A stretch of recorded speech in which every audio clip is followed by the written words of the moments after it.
अस्सलाम वालेकुम everyone, this is YouTube channel Technicool. दोस्तों, हम ला रहे हैं आपके लिए एक नहायत ही शानदार कोर्स जिसका नाम है उर्दू ख़ताती बेसिक्स। दोस्तों, आज से ये कोर्स स्टार्ट हो रहा है और जिन लोगों ने अभी तक ये चैनल सब्सक्राइब नहीं किया वो फ़ौरन हमारा चैनल सब्सक्राइब कर लें ताकि ये कोर्स उससे मिस ना हो जाए। दोस्तों, आज इस कोर्स की पहली वीडियो है जिसमें हम आपको उर्दू हरूफ तहजी से शुरू कराएंगे। इंशाअल्लाह ये कोर्स आपकी हैंड राइटिंग को इम्प्रूव करने में निहायत अहम साबित होगा। तो दोस्तों, शुरू करते हैं आज की वीडियो शुरू करने से पहले आपको बताता चलूँ कि आपके पास सिर्फ़ दो चीज़ें होनी चाहिए।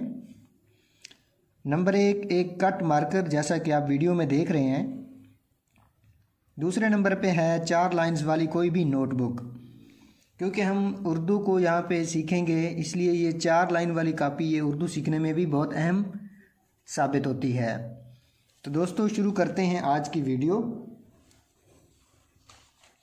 सबसे पहले हम अलिफ यानी अलिफ मदा से स्टार्ट करते हैं। सबसे पहले आप ये पहली 3 लाइंस हैं इसके अंदर आपने अलिफ लिखना है। ऐसे पहली 3 लाइंस के अंदर आपने अलिफ लिख लेना है। उसके बाद इसकी मद है। उसके बाद आपने बे लिखनी है। बे जो है ना, ये 2 किस्म की बे होगी। पहली बे जो है उसकी जो लेंथ होती है वो 9 कत होती है, 11 कत होती है और 13 कत होती है।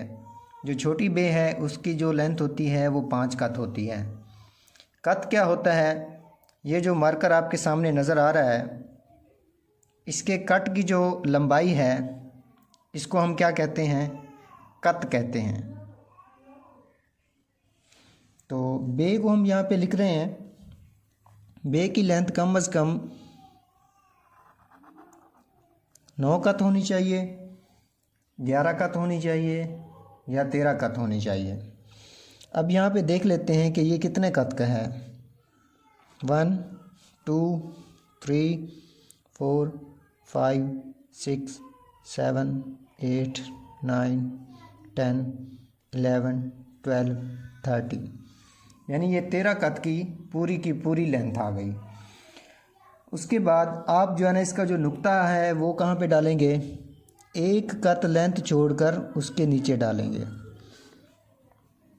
ठीक है जी। नुक्ता इस तरह से होना चाहिए कि अगर आप इसको मैं डबलिंग में लिखूं तो ये इस तरह से नज़र आना चाहिए। उसके बाद है दूसरी छोटी बे या ते।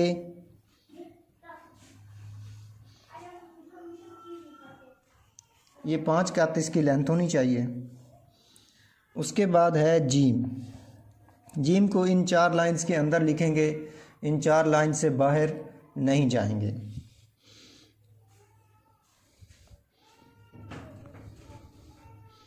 दोस्तों, ये हो गई जीम, ये उसका नुक्ता।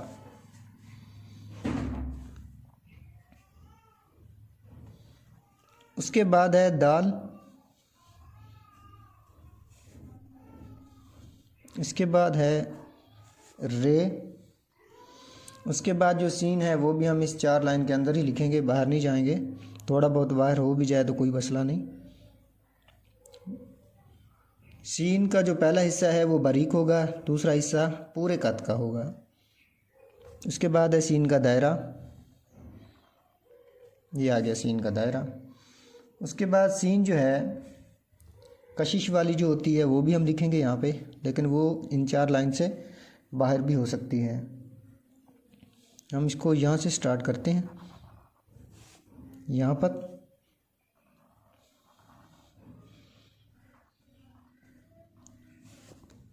ठीक हो गया। उसके बाद है सौद। ये थोड़ा सा 4 लाइन से बाहर जाएगा। ऊपर वाला इसका बारीक है, नीचे वाला जो हिस्सा है इसका वो मोटा होगा। इसके नीचे जो दायरा है वो सीन का शीन का एक ही किस्म का दायरा होगा। उसके बाद है तोय, ये पहली 3 लाई के अंदर लिखेंगे। पहला हिस्सा बारीक, नीचे वाला भी थोड़ा सा बारीक। उसके बाद है आइन,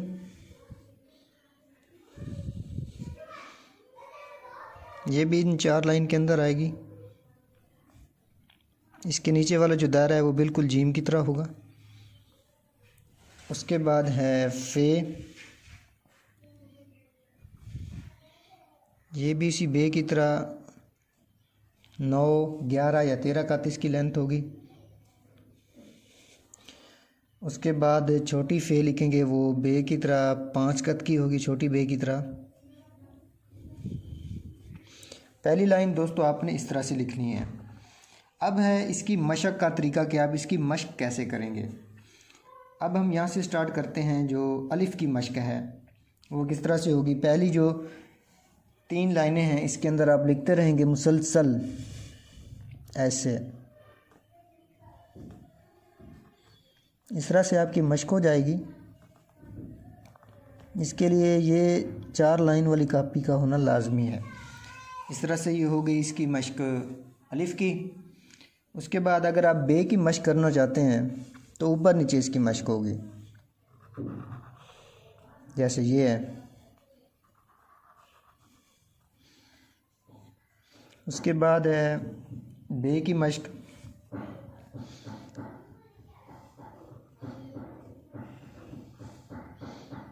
पाँच कत वाली जिसकी लेंथ है, ठीक है। उसके लिए आसान सा तरीका क्या है कि आप जो है ना पहले कत की पैमाइश कर लेंगे। मिसाल के तौर पर अगर आप छोटी बे वाली की जो मशक है वो करना चाहते हैं तो पहले 5 कत इस तरह ड्रा कर लेने आपने, ठीक हो गया। अब यहाँ पे भी आपने इस तरह लाइन ड्रा कर लेनी है, यहाँ पे भी आपने लाइन ड्रा कर लेनी है, यानी ये आप किसी स्केल से ये काम करेंगे। अब इन 2 लाइंस के दरमियान ही आपने इस बे को या ते को आपने पुट करना है, यानी यहाँ से शुरू होगी यहाँ तक जाएगी, यहाँ से शुरू होगी यहाँ तक जाएगी, यहाँ से शुरू होगी यहाँ तक जाएगी, ठीक हो गया। उसके बाद अगर आप जीम की मशक करना चाहते हैं तो उसका तरीका ये है। जीम शुरू से ये बारीक होगा, यहाँ से आगे इससे थोड़ा सा बारीक हो जाएगा और ये इस तरह से इसका दायरा आ जाएगा।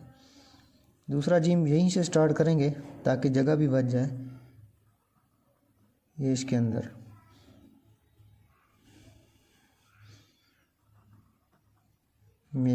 इस तरह से आप जीम की मशक करेंगे। इसी तरह जो है ना आप इन तमाम हरूफ की मशक बार बार लिखने से होगी। एक लफ्ज़ को बार बार, एक हर्फ को बार बार लिखते जाएंगे, ये मशक होती जाएगी। ये इसका जो है ना तरीका है। यानी आपने पहली लाइन अलिफ मदा से शुरू करनी है और फ़े तक आपने उसको लेके जाना है। तो ये पहली एक्सरसाइज थी जिसका पहली एक्सरसाइज का पहला हिस्सा था, यानी पहली लाइन थी जो अलिफ से शुरू होती है और फ़े तक जाती है। मैं इसको आपके सामने अगर दोबारा कहते हैं तो दोबारा मैं यहाँ पे लिख के दिखा देता हूँ।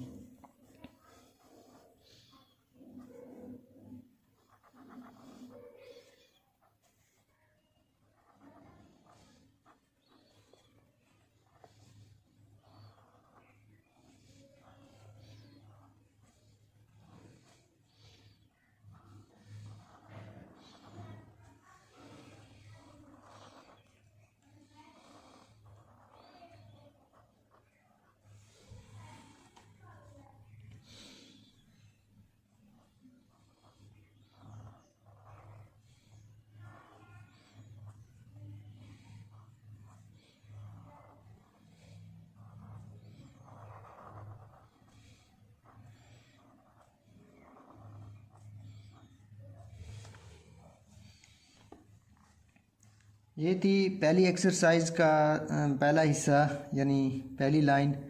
इस एक्सरसाइज के अंदर आपने सीखा अलिफ मदा से लेकर फ़े तक। और अगर आप चाहते हैं कि आपको हर्फ बाई हर्फ डिटेल से समझाऊं तो फिर आप वो मुझे कमेंट में बता दीजिएगा, ताकि फिर हम उस कोर्स को उस तरफ लेकर जाएं। अगर ये तरीका किसी को समझ में आ गया है तो वेल एंड गुड, और अगर किसी को इसमें कोई मसला है तो वो कमेंट में ज़रूर पूछ सकता है। इंशाल्लाह हम आपको यहाँ पे ज़रूर बताएंगे, और इसका कलम से तरीका भी आपको सिखाएंगे। फ़िलहाल हमने ये मार्कर से स्टार्ट किया है, ठीक है।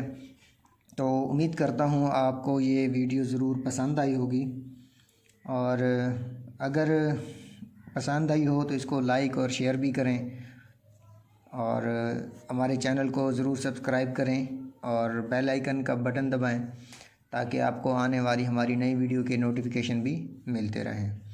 बहुत शुक्रिया। अल्लाह हाफिज़।